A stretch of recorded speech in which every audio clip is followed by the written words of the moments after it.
कि जल में बेरियम क्लोराइड तथा सोडियम सल्फेट विलयन अभिक्रिया करके सोडियम क्लोराइड विलयन तथा अघुलनशील बेरियम सल्फेट का अवक्षेप बनता है। इसमें क्या है कि जल में क्या है, घुलनशील है, बेरियम क्लोराइड है और क्या है, सोडियम सल्फेट है। इसका समीकरण मेरा बनेगा, यहाँ पे आपका दिख रहा है बेरियम क्लोराइड है, तो बेरियम क्लोराइड का फार्मूला हो जाएगा BaCl2 और प्लस क्या है तथा सोडियम सल्फेट, तो सोडियम सल्फेट का फार्मूला हो जाएगा Na2SO4, फिर इसके बाद एरो, फिर कह रहा है कि विलयन अभिक्रिया करके सोडियम क्लोराइड, तो सोडियम क्लोराइड क्या है कि आप देख सकते हैं कि इसमें सोडियम और क्लोरीन के साथ क्रिया करके क्या बना लेगा, ये सोडियम क्लोराइड बना लेगा, तो NaCl हो जाएगा। फिर इसके बाद विलयन तथा अघुलनशील बेरियम सल्फेट का अवक्षेप बनता है, तो बेरियम सल्फेट होगा, तो बेरियम सल्फेट का फार्मूला हो जाएगा BaSO4, ये आपका क्या हो जाएगा BaSO4, ये मेरा हो गया बेरियम सल्फेट। अब देखिए इसका ये तो समीकरण बन गया। अब इस समीकरण में हम क्या करेंगे कि जो मेरा समीकरण बना है इसमें अभिकारक एवं उत्पाद के अणुओं को बराबर करेंगे। जैसे इसमें एक ये मेरा है, ये आप देख सकते हैं कि ये क्या है, इसको बोलते हैं अभिकारक, और ये हो आपका है उत्पाद, ये क्या है अभिकारक है और ये क्या है उत्पाद है। अब देखिए अभिकारक एवं उत्पाद में दोनों के अणुओं को क्या करेंगे, बैलेंसी को बराबर करेंगे। अब इसमें देखिए कि जो मेरा ये बेरियम क्लोराइड है और यहाँ पे क्या दिख रहा है आपको सोडियम सल्फेट, इन दोनों को क्या है कि जलीय विलयन में जब हम डाले हैं, तो जलीय विलयन में जैसे ही डाले हैं तो इसमें क्या हुआ कि सोडियम किसके साथ क्रिया कर लिया, क्लोरीन के साथ, तो यहाँ पर क्या बना दिया, सोडियम क्लोराइड बना लिया। और इसके बाद सल्फेट जो है ये बेरियम के साथ क्रिया करके बेरियम सल्फेट बना लिया। क्यों ऐसा किया है, तो क्वेश्चन में भी लिखा है कि जो मेरा बेरियम सल्फेट है ये क्या है अघुलनशील है, यहाँ पर लिखा है अघुलनशील बेरियम सल्फेट का अवक्षेप बनाता है।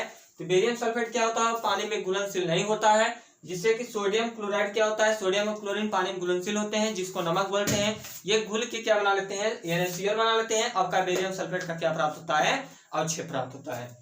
अब देखिए यहाँ पे आपका बेरियम कितना है, एक है, सिंगल बेरियम है। अब यहाँ पे कितना है, यहाँ भी एक है, तो बैलेंसी क्या है, दोनों की अभिकारक के उत्पाद में और क्या है बराबर है। अब यहाँ पे देखिए तो आपके क्लोरीन कितना है, 2 है, यहाँ पे क्लोरीन कितना है, 1 है, तो क्लोरीन यहाँ पे 2 है, यहाँ पे 1 है, तो यहाँ पे कितना करेंगे, यहाँ पे 2 लगाएंगे, तो यहाँ पे जैसे ही 2 लगाएंगे तब क्लोरीन कितना हो गया मेरा, 2 हो गया।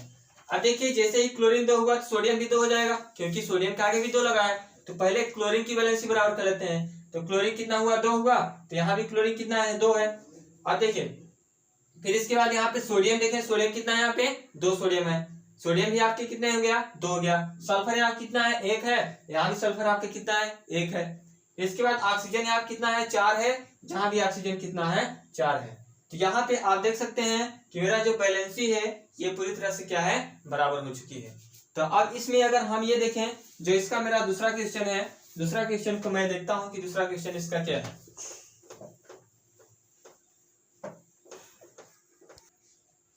देखिए सोडियम हाइड्रोक्साइड, दूसरा क्वेश्चन है कि सोडियम हाइड्रोक्साइड या सोडियम हाइड्रोक्साइड का विलयन जल में, ये क्या है कि जो मेरा सोडियम हाइड्रोक्साइड है ये क्या है आपका विलयन है, किसके साथ क्रिया करना है, जल के साथ।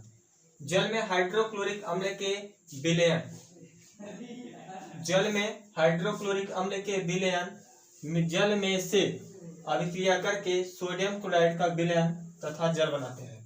तो क्या है कि जब सोडियम हाइड्रोक्साइड को जल में, सोडियम हाइड्रोक्साइड को जल के जलीय विलयन के साथ या सोडियम हाइड्रोक्साइड को हाइड्रोक्लोरिक अम्ल के साथ क्रिया कराने पर इसमें मेरा क्या बन रहा है, सोडियम क्लोराइड और जल बन रहा है। इसको अगर हम देखें तो इसको शॉर्टकट में ये बोल सकते हैं कि जब हम सोडियम हाइड्रोक्साइड को जल के साथ, जल में घोल के, सोडियम हाइड्रोक्साइड है तो आप जान रहे हैं कि जो मेरा सोडियम हाइड्रोक्साइड है या क्या चूने का पानी है, तो जब चूने के पानी को क्या कर रहा है कि हाइड्रोक्लोरिक अम्ल, चूना का पानी क्या है, सोडियम हाइड्रोक्साइड का सूत्र होता है, सॉरी कैल्शियम हाइड्रोक्साइड होगा उसका, कैल्शियम हाइड्रोक्साइड का फार्मूला होता है COH का होल टॉय, जो मेरा क्या होता है चूना पानी होता है, और चूने पत्थर का सूत्र होता है कैल्शियम ऑक्साइड। तो ये सोडियम हाइड्रोक्साइड अलग है, तो सोडियम हाइड्रोक्साइड को जब हम सोडियम हाइड्रोक्लोरिक अम्ल के साथ क्रिया कराते हैं तो मेरा क्या बनता है, सोडियम क्लोराइड तथा यहाँ पे जल बनता है। तो देखिए सोडियम हाइड्रोक्साइड फार्मूला हो जाएगा NaOH और प्लस इसमें कह रहा है कि यह जलीय विलयन है, किसके साथ क्रिया कराना है, तो हाइड्रोक्लोरिक अम्ल,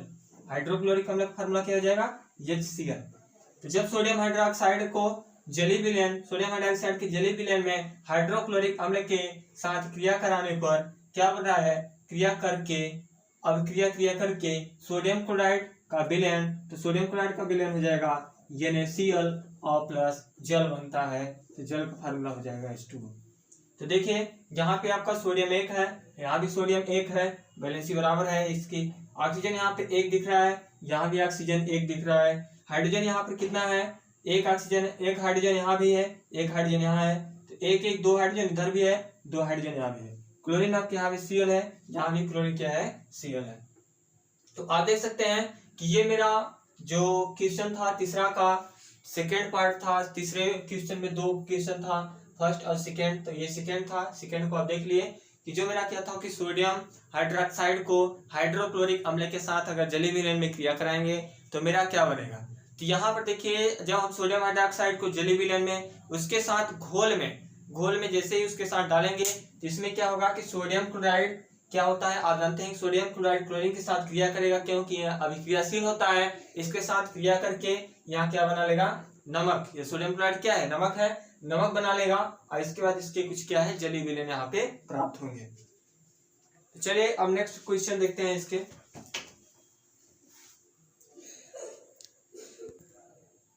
चलिए अब हम अगला पढ़ते हैं, ये मेरा संयोजन क्रिया है। तो देखिए संयोजन क्रिया के बारे में क्या होता है इसके बारे में पहले देखते हैं। ये जो मेरा संयोजन अभिक्रिया होता है ये क्या होता है, संयोजन अभिक्रिया। तो देखिए संयोजन जो अभिक्रिया होता है यह होता क्या है, इसको मैं एग्जांपल पे आपको बताऊंगा कि मेरा संयोजन अभिक्रिया है क्या। तो देखिए संयोजन मतलब होता है संयोजित करना। आप जान रहे हैं कि क्या है, इसमें संयोजित कर रहे हैं। तो इसको मैं अगर एग्जांपल तौर बताया तो जैसे मान लेते हैं कि संयोजित किस प्रकार से कर रहा है कि जैसे अगर मान लेते हैं कि ये कोई, मान लेते हैं कि आपका ये बर्तन है,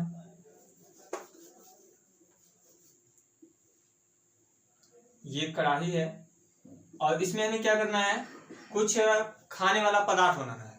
तो जैसे मान लेते हैं कि अगर हमें इसमें सब्जी बनाना है या कुछ भी बनाना है तो इसमें भी क्या करना है कि सबको हम क्या करेंगे, काटें, आलू प्याज सबको क्या करेंगे, जैसे मान लेते हैं आलू हो गया, इसके बाद टमाटर हो गया, मिर्चा हो गया। इसमें क्या है कि अलग अलग चीज को क्या करेंगे हम काट के जब इसमें भूनेंगे, भूनने के बाद क्या होता है मेरा संयोजित हो जाता है। मतलब कि जैसे ही सबको डाल देंगे तो एक में क्या होगा, मिक्स हो जाएगा और मिक्स होने के बाद मेरा क्या बनता है, वहां पे सब्जी बनता है। तो आप जानते हैं कि जैसे ही मेरा वहां पे सब्जी बना तो वहां पे अगर तब ये नहीं बोलेंगे कि आलू प्याज टमाटर को अब हम अलग कर सकते हैं, तो वहां पे आप अलग नहीं कर सकते। क्यों, क्योंकि सब क्या हो गया, एक में मिक्स हो गया, सब संयोजित हो गए हैं। तो यहाँ पर जैसे ही मेरा सब संयोजित हो जाएगा तो इसी प्रकार से जैसे यहाँ पे संयोजित रहा है तो यही मेरा क्या है, संयोजन अभिक्रिया है। मतलब कि आलू टमाटर मिर्चा जो भी डाले उसमें सब क्या कर रहे हैं, अभिक्रिया करके एक प्रकार से संयोजित हो गए, एक में मिल गए और मिलने के बाद मेरा एक चीज का निर्माण हुआ जो मेरा क्या बना कि एक सब्जी बना। तो अब देखिए इसमें जैसे ही है यहाँ पे निर्माण हुआ तो ठीक उसी प्रकार से यहाँ पे मैं आपको एक एग्जांपल तौर बताते हैं कि जैसे मान लेते हैं कि आप चूना ले लीजिए, चूने पत्थर ले लीजिए। ये मान लेते हैं कि ये एक बर्तन है और इस बर्तन में क्या करिए, पानी डाल दीजिए। ये इसमें आप जल ले लीजिए, वाटर। तो इसमें क्या करिए कि इसमें आप चूना का पत्थर ले लीजिए। चूना पत्थर का सूत्र क्या होता है, कैल्शियम ऑक्साइड। ये चूने पत्थर का सूत्र है। अब जब चूने पत्थर को आप ले लीजिए, इसमें क्या करिए, बाल्टी में इसमें डाल दीजिए। तो जैसे ही ये बाल्टी में इसको डालेंगे तो क्या होगा, यह जल के साथ अभिक्रिया करेगा क्योंकि वो क्या था, चूना पत्थर था और कैल्शियम ऑक्साइड है।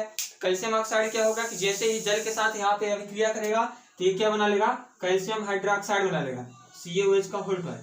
और जो मेरा ये कैल्शियम हाइड्रोक्साइड है ये क्या मेरा है, चूना पानी है। तो चूने पानी का सूत्र क्या हो जाएगा, जहां पे आपका बन जाएगा कैल्शियम हाइड्रोक्साइड। तो अब देखिए यहाँ पर क्या था कि ये आपका पत्थर था, चूना पत्थर था। तो जैसे ही चूने पत्थर को हम किस में डाल दिए, जल में। तो जैसे ही चूने पत्थर को हम जल में डालेंगे तो जल में डालने के बाद क्या बना दिया, यहाँ पे ये चूने का पानी बना दिया। मतलब दोनों आपस में क्रिया करके संयोजन हो गया, ये कह सकते हैं कि संयोजित हो गया। तो ये जैसे इसमें दोनों में संयोजन हुआ तो ये मेरा क्या बन गया, सिर्फ कैल्शियम हाइड्रोक्साइड बन गया। मतलब कि ये एक प्रकार से कह सकते हैं कि सांद्र विलयन बन गया। सांद्र विलयन मतलब क्या होता है, इसको बोलते हैं गाढ़ा विलयन। तो अब किसका ये बन गया, कैल्शियम हाइड्रोक्साइड जो मेरा चूने का पानी था। अब इसको देखिए, ये मेरा समीकरण किस प्रकार से बनेगा। तो संयोजन अभिक्रिया के एग्जाम्पल भी आपको बता रहा हूं कि संयोजन अभिक्रिया के एग्जाम्पल क्या होगा। इसमें देखिए जैसे ही ये इसके साथ अभिक्रिया करेगा तो ऐसा नहीं है कि जैसे चूने के पानी को अगर हम चूने के पत्थर को अगर हम जो पत्थर है इसको पानी में डालेंगे तो सिर्फ अभिक्रिया बस करेगा, अभिक्रिया के साथ साथ इसमें क्या होगा, उष्मा भी निकलेगा। तो देखिए इसका एग्जांपल हम देखते हैं कि इसका एग्जांपल क्या होगा। तो इसमें देखिए कि जब हम कैल्शियम ऑक्साइड को किसके साथ अभिक्रिया कराते हैं, जल के साथ, तो जैसे हम इसको जल के साथ अभिक्रिया कराएंगे तो इसमें मेरा क्या बनेगा, यहाँ पे आपका बन जाएगा कैल्शियम हाइड्रोक्साइड बन जाएगा और प्लस यहाँ पे उष्मा निकलेगा। क्या होगा, यहाँ पे उष्मा का निर्माण होगा। तो देखिए ये जो मेरा यहाँ पे देख रहा है, जो दिख रहा है आपको कि ये उष्मा यहाँ पे बन रहा है, तो इसमें क्या है कि जब ये कैल्शियम हाइड्रोक्साइड दो अभिकारक, ये क्या है, दो अभिकारक है, जब दो अभिकारक मिलकर एक नए उत्पाद का निर्माण करते हैं, एक नए उत्पाद मतलब एक उत्पाद का एकल उत्पाद का निर्माण करते हैं, तो वो मेरा क्या होता है, संयोजन अभिक्रिया। तो एक इसका ये भी परिभाषा होगा संयोजन अभिक्रिया की कि जब दो या दो से अधिक अभिकारक मिलकर, जब दो या दो से अधिक अभिकारक मिलकर एक नए उत्पाद का निर्माण करते हैं और उस उत्पाद के साथ साथ यहाँ पे उष्मा का भी निर्माण हो रहा है, तो उसे बोलते हैं संयोजन अभिक्रिया। तो यहाँ पे आप लिख नहीं सकते हैं, नोट्स भी कर लीजिए। संयोजन अभिक्रिया की परिभाषा क्या होगी कि जब दो या दो से अधिक अभिकारक मिलकर एकल नए उत्पाद का निर्माण करते हैं, तो वह मेरा क्या होता है, संयोजन अभिक्रिया होगा। उस संयोजन अभिक्रिया के साथ साथ देखिए उष्मा का भी निर्माण होगा। अगर वो किसी गैस के तो उसमें कुछ वाष्प या गैस भी निकल देंगी। तो ये मेरा था संयोजन अभिक्रिया। अब आगे इसके संयोजन अभिक्रिया के कुछ और एग्जांपल देख लेते हैं कि जैसे मान लेते हैं कि अगर यहाँ पे आपका है कार्बन और प्लस ऑक्सीजन, कार्बन और क्या है, ऑक्सीजन है, तो आप जानते हैं कि ये जो मेरा कार्बन है ये क्या है, कार्बन जैसे मान लेते हैं कि कार्बन का प्रूफ है कोयला हो गया। ये मेरा जब इसको हम क्या करेंगे, ऑक्सीजन के साथ गैस, ऑक्सीजन के साथ इसमें क्या कराएंगे, क्रिया कराएंगे। तो ये क्या है, सॉलिड है, क्या है, लिक्विड है, गैस है। तो जैसे इसके साथ अगर हम इसमें अब क्रिया कराएंगे तो ये मेरा क्या बन जाएगा, यहाँ पे आप जान रहे हैं कि जब कार्बन और ऑक्सीजन दोनों आपस में क्रिया बनेगा तो ये क्या बन जाएगा, कार्बन डाइऑक्साइड, और कार्बन डाइऑक्साइड का सूत्र क्या हो जाएगा, CO2। तो ये भी मेरा क्या बन गया, गैस। तो इसमें आप देख सकते हैं कि ये जो मेरा अभिकारक था, ये अभिकारक है, अब ये आपका क्या है, उत्पाद है, कि जब दो या दो से अधिक अभिकारक मिलकर एकल नए उत्पाद का निर्माण करते हैं तो वह मेरा क्या होता है, संयोजन अभिक्रिया। इसमें भी आप देख रहे हैं कि उत्पाद, एक ही उत्पाद का निर्माण हुआ है, इसमें भी आपका क्या हुआ है, एक ही उत्पाद का निर्माण हुआ है। अगर मैं इसके और एग्जांपल देखें तो जैसे अगर मान लेते हैं कि अगर हम इसमें मैग्नीशियम को अगर हम ऑक्सीजन के साथ क्रिया कराएं तो इसमें आपका बनेगा मैग्नीशियम ऑक्साइड, MaO। तो देखिए अब इसको आगे देखते हैं कि मैग्नीशियम ऑक्साइड का अगर हम इसके साथ निर्माण कराएंगे तो इसमें मेरा क्या बना है, मैग्नीशियम ऑक्साइड का यहाँ पे निर्माण हुआ है। तो इसमें क्या है कि आप देख सकते हैं कि जब मैग्नीशियम को अगर हम ऑक्सीजन के साथ क्रिया करा रहे हैं तो यहाँ पर मेरा क्या बन रहा है, मैग्नीशियम ऑक्साइड बन रहा है। तो इसमें ये भी मेरा क्या है, एक प्रकार से संयोजन अभिक्रिया का यहाँ पे एग्जाम्पल है। तो देखिए संयोजन अभिक्रिया आपके यहाँ पे परिभाषा भी मैं बता दूंगा कि इसका परिभाषा क्या हुआ है, और इसका एग्जाम्पल भी आप इस प्रकार से लिख सकते हैं कि संयोजन अभिक्रिया का एग्जाम्पल क्या होगा। तो ये मेरे रहे तीनों संयोजन अभिक्रिया के एग्जाम्पल। संयोजन अभिक्रिया की परिभाषा भी आपसे पूछ सकता है बोर्ड में, उसके एग्जाम्पल भी पूछ सकता है। ये श्योर है कि इसमें से संयोजन अभिक्रिया, द्विविखंडन अभिक्रिया, वियोजन अभिक्रिया अभी आगे सब पढ़ा रहे हैं, तो इसमें से आपका एक क्वेश्चन जरूर बनेगा और उसके साथ साथ आपको एग्जाम्पल भी दे देगा, या तो ये एग्जाम्पल दे देगा और ये पूछ लेगा कि इसमें कौन सी अभिक्रिया हो रही है, संयोजन अभिक्रिया हो रही है कि द्विविखंडन अभिक्रिया हो रही है, वियोजन अभिक्रिया हो रही है। तो आप ये जब दो अभिकारक मिलेंगे तो आपका किसका निर्माण होगा, यहाँ पे संयोजन अभिक्रिया का निर्माण होगा। तो चलिए आगे देखते हैं आप।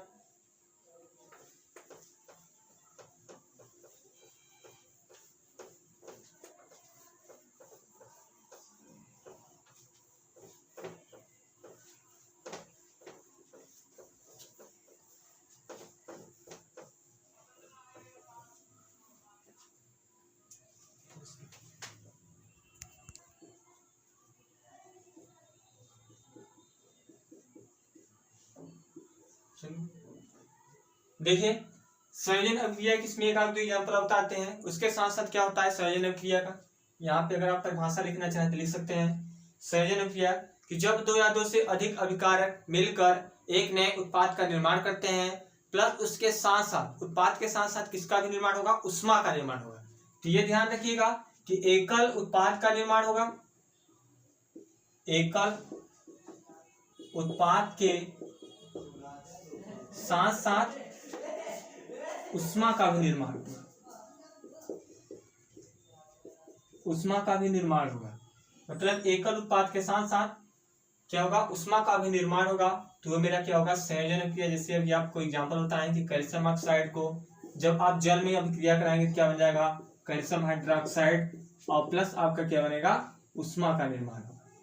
इसके एक आध दो एग्जाम्पल अभी और देखते हैं कि जैसे मान लेते हैं कि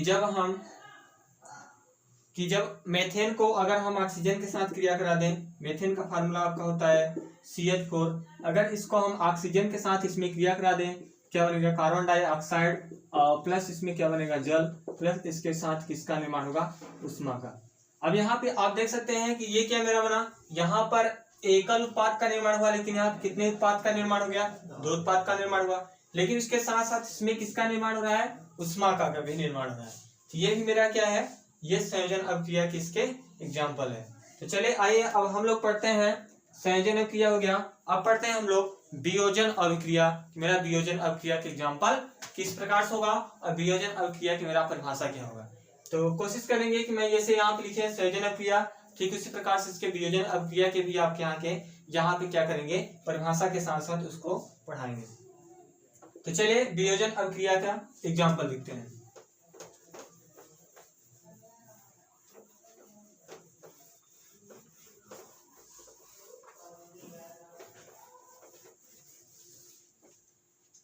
ये मेरा रहा वियोजन अभिक्रिया।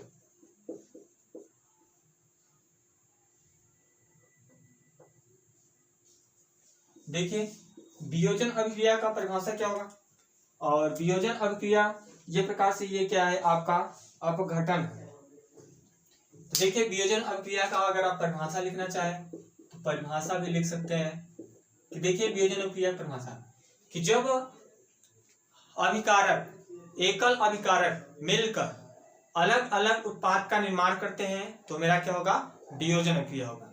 और एकल अभिकारक का मतलब क्या है, जैसे इसका अगर हम एग्जांपल देखें तो एग्जांपल क्या होगा, इसमें क्या है, वियोजन मतलब क्या हो रहा है, अपघटन हो रहा है। इसका क्या हो रहा है, अपघटन हो रहा है, वियोजित हो रहा है। मतलब ये कह सकते हैं कि वहां क्या हो रहा है, टूट रहा है, अपने खंडों में क्या हो रहा है, टूट रहा है। तो जब इसकी परिभाषा क्या है कि जब एकल अभिकारक मिलकर अपने छोटे छोटे खंडों में क्या करते हैं, एक नए छोटे छोटे खंडों में, एक नए छोटे छोटे खंडों में उत्पाद का निर्माण करते हैं, तो वह मेरा क्या होता है, वियोजन अभिक्रिया होता है। जब एकल अभिकारक मिलकर अलग अलग छोटे छोटे खंडों में नए उत्पाद का निर्माण करते हैं तो मेरा क्या होता है, वियोजन अभिक्रिया होता है। अब जैसे अगर इसमें हम वियोजन अभिक्रिया किसके एग्जांपल देखें तो मेरा वियोजन अभिक्रिया की एग्जांपल क्या होगा कि जैसे अगर यहाँ हम लें तो फेरस सल्फेट का फार्मूला क्या होगा, फेरस सल्फेट का मेरा फार्मूला होगा FeSO4। FeSO4 ये क्या है आपका, फेरस सल्फेट है, ये वियोजन अभिक्रिया की क्या है, एग्जांपल है। तो अब इसका अगर हम एग्जांपल देखें तो फेरस सल्फेट है, अगर इसके साथ हम क्या कराएं, उष्मा कराएं, तो जैसे इसको हम टेम्परेचर देंगे, उष्मा कराएंगे, तो यह क्या होगा, अपने खंडों में टूटेगा। टूटने के बाद यहाँ पे क्या बना लेगा, फेरस सल्फेट Fe2O3, और फिर इसके बाद ये क्या है, फेरस ऑक्साइड बनाएगा, और फेरस ऑक्साइड के साथ यहाँ पे क्या बना लेगा, सल्फर डाइऑक्साइड SO2, और यहाँ बना लेगा सल्फर ट्राइऑक्साइड। तो ये क्या है, आप देख सकते हैं कि वियोजन अभिक्रिया की ये आपका एग्जांपल है। किसमें क्या है कि जब फेरस सल्फेट को उष्मा कराएं, इसको गर्म किए हैं, तो फेरस सल्फेट को जैसे ही हम गर्म करेंगे कि ये क्या होगा कि अपने अलग अलग खंडों में टूट जाएगा। तो यहाँ आप देख रहे हैं कि ये मेरा क्या है, अभिकारक है, एकल अभिकारक, यहाँ आप लिख लीजिए, जब एकल अभिकारक मिलकर, या जब एकल अभिकारक मिलकर या अपने खंडों में टूटकर, एकल अभिकारक मिलकर अपने छोटे छोटे नए या अलग अलग नए उत्पाद का निर्माण करते हैं। तो क्या होता है मेरा वियोजन अभिक्रिया, कि जब एकल अभिकारक मिलकर अपने छोटे छोटे या अलग अलग नए उत्पाद का निर्माण करते हैं तो वो मेरा क्या होता है वियोजन अभिक्रिया होता है।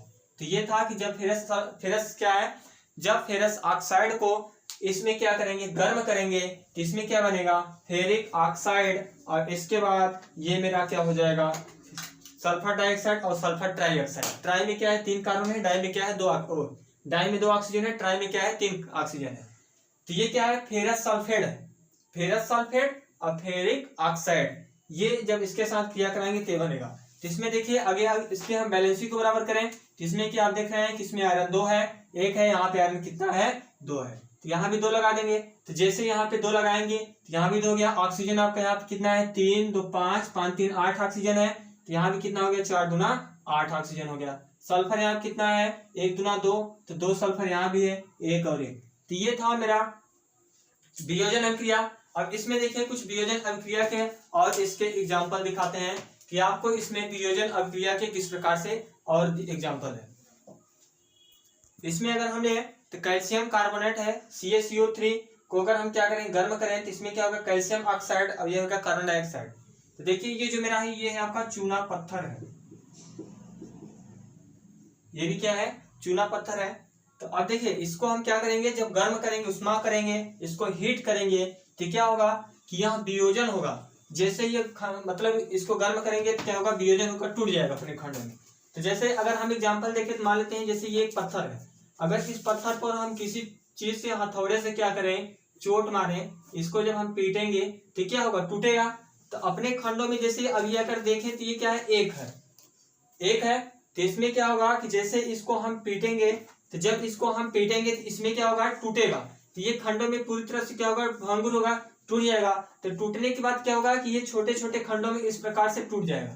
तो यही है वियोजन अभिक्रिया। ये क्या था कि जब इसको हम चूने पत्थर को क्या किए गर्म किए, जैसे इसको हम यहाँ पे गर्म करेंगे तो ये मेरा क्या हो जाएगा कि तुरंत कैल्शियम ऑक्साइड और कार्बन डाइऑक्साइड में क्या होगा अपने खंडों में अलग हो जाएगा। तो अब देखिए इसके अगर हम अभिकारक उत्पाद और इसके बाद अभिकारक उत्पाद के अगर हम समीकरण बैलेंस को बराबर करते हैं तो इसमें क्या होगा कि आप देख रहे हैं कैल्शियम कितना है यहाँ पे कैल्शियम आपको 1 दिख रहा है, यहाँ भी कैल्शियम कितना है 1 है, यहाँ पे कार्बन आपका 1 दिख रहा है, यहाँ भी कार्बन आपका 1 दिख रहा है। ऑक्सीजन आपके यहाँ देखिए 3 है, यहाँ पे ऑक्सीजन 2 और 1 क्या है 3 है। तो ये भी मेरा क्या है समीकरण की बैलेंसी क्या है बराबर है। तो चलिए 1-2 इसके और एग्जाम्पल देख लेते हैं। देखिए वियोजन अभिक्रिया का एक तीसरा और एग्जाम्पल देख लेते हैं।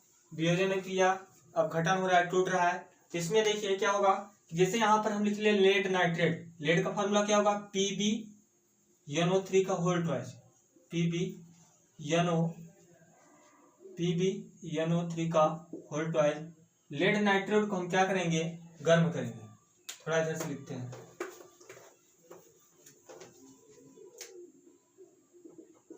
लेड नाइट्रेट PbNO3 का होल ट्वाइस जो हम क्या करेंगे तापमान करेंगे या इसको हम गर्म करेंगे हीट करेंगे तो क्या होगा कि लेड नाइट्रेट और प्लस कार्बन डाइऑक्साइड और प्लस ऑक्सीजन बनेगा। तो लेड नाइट्रेट का यहाँ पे फार्मूला क्या हो जाएगा, लेड नाइट्रेट नहीं होगा लेड ऑक्साइड होगा तो क्या हो जाएगा PbO, ये आपका है देखिए ये आपका है लेड नाइट्रेट लेड ऑक्साइड और प्लस आपका बनेगा कार्बन डाइऑक्साइड और प्लस यहाँ पर क्या बन जाएगा ऑक्सीजन। देखिए ये था मेरा वियोजन अभिक्रिया का। आप देख रहे हैं इस समीकरण से ही पता चल रहा है कि ये मेरा क्या था अभिकारक है, ये यौगिक है, एक यौगिक है। जैसे इसको हम गर्म करे हैं तापमान दिए हैं हीट किए हैं तो ये क्या हुआ कि अपने खंडों में टूट गया। अब टूटने के बाद आप देख रहे हैं कि यहाँ पर क्या बना लेड ऑक्साइड कार्बन डाइऑक्साइड और यहाँ पे क्या बना है ऑक्सीजन बना है। तो देखिए कि जैसे मान लेते हैं कि आप किसी चीज को आप गर्म करेंगे तो गर्म करने के बाद क्या होता है, जैसे मान लेते हैं कि अगर आप टायर को गर्म करेंगे तो टायर को जैसे ही गर्म करेंगे तो उसमें क्या होगा काले धुएं भी निकलेंगे, उसमें कुछ विषैले के दुर्गंध भी निकलेंगे। तो क्या है कि जब एक टायर है लेकिन उसको जैसे ही हम गर्म करते हैं तो उसमें अलग अलग प्रकार की अभिक्रियाएं आपको उत्पाद देखने को मिलेगा। तो क्या है कि जैसे इसको गर्म करें अलग अलग रासायनिक क्रियाएं आपको देखने को उसमें मिलता है। ठीक उसी प्रकार से यहाँ भी है कि जब हम लेड ऑक्साइड को यहाँ पर क्या किए हैं, गर्म किए हैं, तो इसमें मेरा बना क्या है, यहाँ पे बना क्या है, तो यहाँ पर क्या बनेगा, ऑक्सीजन नहीं बनेगा क्योंकि कार्बन किसमें है ही नहीं। यहाँ बनेगा आपका नाइट्रोजन डाइऑक्साइड, जो फार्मूला होता है NO2। ये क्या है आपका कि जब lead oxide lead nitrate PbNO3 का होल ट्वाइस के साथ अगर इसकी हम अभिक्रिया कराएंगे तो लेड ऑक्साइड और इसके बाद नाइट्रोजन डाइऑक्साइड और यहाँ पे क्या बनेगा आपका ऑक्सीजन। अब देखिए इसके अगर हम बैलेंसी को बराबर करें तो यहाँ पे आपको दिख रहा है कि लेड कितना है, 1 है, यहाँ भी लेड कितना है, 1 है। कार्बन आपका दिख रहा है यहाँ पे 1 है, यहाँ भी कार्बन क्या है, आपको यहाँ पे कार्बन नहीं दिख रहा है कि यहाँ पे आपके कार्बन का फार्मूला क्या होगा, तो कार्बन है ही कहाँ, ये तो ब्रैकेट लगा है। अब देखिए नाइट्रोजन यहाँ पे कितना है, 1 है, यहाँ भी 1 नहीं है, यहाँ पे नाइट्रोजन किसमें विभाग करेंगे कितना हो जाएगा, 2 आपको नाइट्रोजन मिलेगा। यहाँ भी कितने आपके नाइट्रोजन है, 1 है, तो यहाँ पर हम क्या करेंगे 2 लगा देंगे, सॉरी यहाँ पे तो है, यहाँ पे हम क्या करेंगे 2 लगाएंगे तो नाइट्रोजन आपको कितना मिल जाएगा, 2 नाइट्रोजन मिलेगा। यहाँ भी 2 नाइट्रोजन हो गया। ऑक्सीजन आपको कितना हो गया, 3 दूना 6 ऑक्सीजन इधर है, इधर देखिए 2 ऑक्सीजन और 2 ऑक्सीजन, तो 2 दूना कितना हो गया, 4 ऑक्सीजन यहाँ भी है और 2 यहाँ पे, 4 2 6 और 6 कितना होगा 7, इसको 2 लगा लीजिए।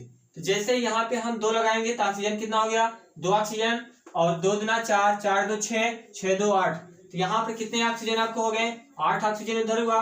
यहाँ कितने ऑक्सीजन हो रहा है, तो यहाँ पे आप देख रहे हैं 3 दूना 6, तो 6 में अगर हम यहाँ पे लगा देंगे तो आपके टोटल ऑक्सीजन यहाँ पे कितने मिल जाएंगे, आपके यहाँ भी ऑक्सीजन कितना हो जाएगा, 3 दूना 6, 6 दूना कितना हो गया, 12 ऑक्सीजन हो गया। जैसे यहाँ पे 12 ऑक्सीजन होगा तो इसकी वैलेंसी यहाँ पे गड़बड़ हो जाएगी, तो इससे हम क्या करेंगे यहाँ पे 4 लगा लेंगे, तो 4 दूना कितना हो जाएगा 8, 8 2 10 और 10 2 12, 12 ऑक्सीजन इधर भी हो गया।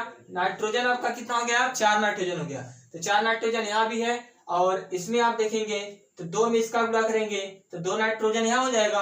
अब इसके बाद 2 में फिर इसका इसमें गुणा कर देंगे तो 4 नाइट्रोजन हो जाएगा, मतलब 2 यहाँ पहले से लगा है तो 2 ये हो गया, 2 होल ट्वाइस है तो 4 नाइट्रोजन ये भी हो गया। ये आपका था क्या कि lead oxide, sorry lead nitrate, कि जब हम लेड नाइट्रेट, ये आपका लेड नाइट्रेट का फार्मूला है, कि आप लिख लीजिए कि ये आपका है लेड नाइट्रेट, कि जब हम लेड नाइट्रेट को अगर हम गर्म करें तो यहाँ पे क्या बनेगा, लेड ऑक्साइड बनेगा। ये आपका है लेड ऑक्साइड,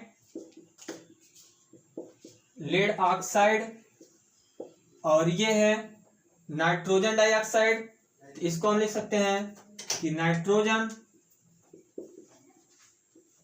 नाइट्रोजन डाइऑक्साइड, और ये आपका है ऑक्सीजन।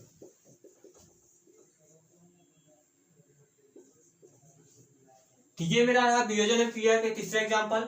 चले अब अगले अभिक्रिया पढ़ते हैं कि जो मेरा अगला अभिक्रिया होगा वो क्या होगा। तो चलिए दोस्तों, अब ये आपको उम्मीद होगा कि ये आपका अभिक्रिया समझ में आ गया होगा। इसके मैं 3 एग्जांपल बता दिया हूँ, इसकी परिभाषा भी आपको यहाँ पे लिखवा दिए हैं। अब इसके हम लोग अगला पार्ट देखते हैं कि इसका अगला पार्ट क्या है। चलिए देखिए, अब इसमें क्या है कि ये इसके परख नली है और इसके बाद ये क्या है, लेड नाइट्रेट है, ये आपका चिमटा है, ये बर्नर है। इसको हम जो अभी लेड नाइट्रेट का अभी ये देखे हैं कि लेड नाइट्रेट का तापमान तथा नाइट्रोजन डाइऑक्साइड का उत्सर्जन, इसमें देखते हैं नाइट्रोजन डाइऑक्साइड का उत्सर्जन। इसके हम यहाँ पर क्या करेंगे, प्रैक्टिकल या लैब है, इसके माध्यम से क्या करेंगे, आप इसको प्रैक्टिकल करेंगे कि किस प्रकार से यहाँ पे ये नाइट्रोजन डाइऑक्साइड का उत्सर्जन हो रहा है। तो क्या करेंगे, सबसे पहले हम एक बर्नर ले लेंगे और इस बर्नर में क्या करेंगे, एक परख नली ले लेंगे और उस परख नली को जैसे हम क्या करेंगे, एक चिमटे से उसको पकड़ लेंगे। अब देखिए होता क्या है कि जब इसको परख नली को हम क्या करेंगे, इस चिमटे को इससे पकड़ लेंगे, पकड़ने के बाद क्या करेंगे, बर्नर से इसको हम धीरे धीरे गर्म करेंगे। किसे गर्म करेंगे, इस बर्नर में क्या क्या है, परख नली में क्या है, तो इसमें आप देख रहे हैं लेड नाइट्रेट है, लेड नाइट्रेट जो अभी हम पढ़े PbNO3 का होल ट्वाइस, यही है लेड नाइट्रेट का। यहाँ पे आप देख रहे हैं कि कि ये लेड नाइट्रेट इसको लिया गया है यौगिक को, धातु को। इसके बाद क्या करेंगे, इसको हम बर्नर की सहायता से गर्म करेंगे। तो जैसे इसे हम गर्म करेंगे तो ये दो क्या करेगा, अभिक्रिया करेगा। अभिक्रिया करने के बाद इसमें से आप देख रहे हैं कि इसमें क्या है, ज्वाला निकल रही है, लौ निकल रहा है। तो इसमें किसका उत्सर्जन हो रहा है, तो इसमें क्या हो रहा है, नाइट्रोजन डाइऑक्साइड का उत्सर्जन हो रहा है। तो ये मेरा रहा प्रैक्टिकल। इसको हम प्रैक्टिकल के माध्यम से इस प्रकार से कर सकते हैं कि सबसे पहले क्या लेंगे, एक बर्नर लेंगे, एक परख नली लेंगे और एक चिमटा लेंगे उस परख नली को पकड़ने के लिए। परख नली में क्या करेंगे, इसको बोलते हैं क्वथन नली भी इसे बोलते हैं। इसमें सबसे पहले हम लेड नाइट्रेट को डाल देंगे, फिर इसके बाद इसको क्या करेंगे, बर्नर की सहायता से हम इसको गर्म करेंगे। तो जैसे ही बर्नर की सहायता से इसमें हम गर्म करेंगे तो लेड नाइट्रेट जैसे ही गर्म होगा तो वह अपने खंडों में टूट जाएगा। और टूटने के बाद क्या करेगा, नाइट्रोजन डाइऑक्साइड, यहाँ लिखा है नाइट्रोजन डाइऑक्साइड का उत्सर्जन करेगा और इसमें से आपका क्या बनेगा, ऑक्सीजन भी इसके साथ साथ निकलेगा। तो इसका जो मेरा समीकरण बनेगा वो आपका इस प्रकार से समीकरण बनेगा कि जब हम लेड नाइट्रेट को NO3 का होल ट्वाइस को जब हम क्या करेंगे, यहाँ पे तापमान देंगे, गर्म करेंगे तो इसको हम यहाँ पे डेल्टा का चिन्ह भी दे सकते हैं इस प्रकार से। जब गर्म करेंगे तो क्या बनेगा, lead oxide plus nitrogen dioxide NO2 plus यहाँ पे बन जाएगा आपका ऑक्सीजन। तो ये रहा इसके समीकरण। अगर हम बैलेंसी की बात करते हैं तो यहाँ पे जो अगर हम बैलेंसी की बात करें तो यहाँ क्या हो जाएगा, 2 हो जाएगा और यहाँ भी 2 हो जाएगा, यहाँ 4 हो जाएगा। 4 दूना 8, 8 दो 10 और 10 दो 12, 3 दूना 6, 6 दूना 12 और 2 नाइट्रोजन, इधर भी आपका क्या है 4 नाइट्रोजन है तो 2 और 2। लेड नाइट्रेट को किस प्रकार से हम लेड नाइट्रेट को गर्म करेंगे तो इसमें मेरा क्या बनेगा, तो देखिए इसका मेन उत्सर्जन था कि लेड नाइट्रेट को जब हम यहाँ पे गर्म किए हैं, गर्म करने क्या होगा, वो अपने खंडों में टूटेगा। टूटने के बाद किसका निर्माण करेगा, तो लेड ऑक्साइड, नाइट्रोजन डाइऑक्साइड और प्लस उसके साथ साथ क्या होगा, ऑक्सीजन का भी निर्माण यहाँ पे होगा। तो ये रहा दोस्तों आपका अभिक्रिया। अब इसके नेक्स्ट में देखते हैं अगले में कि वो किस प्रकार से अभिक्रियाएं होती हैं। देखिए जैसे यहाँ पे है सिल्वर क्लोराइड। सिल्वर का फार्मूला क्या होगा, Ag, चांदी जिसको बोलते हैं।